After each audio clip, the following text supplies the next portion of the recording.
என்ன பிரியா? தக்காளி. தக்காளிலாம் பழுத்துக்கிச்சா? ஆமாம். என்ன தக்காளி? பெங்களூர் தக்காளி மாதிரி தெரியுது. பெங்களூர் தக்காளியே தான். எப்படி ஒன்றுமே போடாமல் வெறும் சாம்பலை மட்டும் தூவி விடுறீங்க?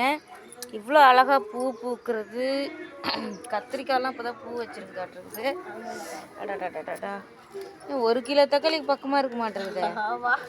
பாருப்பா சந்தோஷத்தை பாரு. தான் தோட்டத்தில் போட்டு எடுக்கிற தக்காளியில் வர சந்தோஷம் எதுல இல்லை. அது இயற்கையாக மருந்தே இல்லாமல். எப்படி இன்னைக்கு ஒரு கிலோ தக்காளி இருக்குமா? கண்டிப்பாக இருக்கும். 1 கிலோ தக்காளி எடுத்துருக்காங்கப்பா. இது என்ன ஒரு பூச்சி உட்கார்ந்துருக்குதுல? அதான் தின்னுட்டு வருது இந்த இலையில. அங்கே பாரு, எடுத்து விடு. அது விழுகும். அது கத்திரிக்காய் செடி இல்லை, அதனால பூச்செல்லாம் விழுகும். ஏன்னா பூ இது என்ன கரசலாங்கண்ணியா? இல்லை, வாடாமல்லி.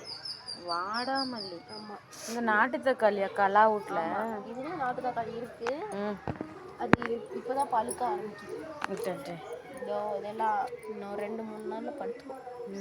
எப்படியும் 2 கிலோ தக்காளி வந்துடும். இதுவே 1 கிலோ வந்துருச்சு.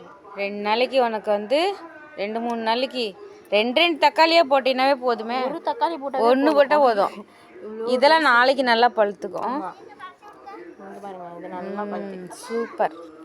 பிடிச்சிருந்தா லைக் பண்ணி ஷேர் பண்ணி சப்ஸ்கிரைப் பண்ணுங்கள். நீங்களும் இந்த மாதிரி தோட்டம் அமைச்சி வீட்டிலே கத்திரிக்காய், வெண்டைக்காய் எல்லாம் பாருங்க. கொத்தரங்காய்லாம் பாருங்க, இப்பயே பூ வச்சிருச்சு. சின்ன செடியிலே கொத்தரங்காய் பூ. கொத்தரங்காய் அதை யார்கிட்ட? எனக்கும் வேணும். அது பசுமை இதில் இருக்கும். சரி, வாங்கிக்கலாம். நான் போயிட்டு பசுமை உரம் இருக்கிற இடத்துல வந்து நிறையா அவங்க வந்து விதைகள் வித்துட்டு இருக்காங்க. ரேவதி, ஏரி அழகா இருக்கு. ஒன்று கேட்கணும்னு நினச்சேன்.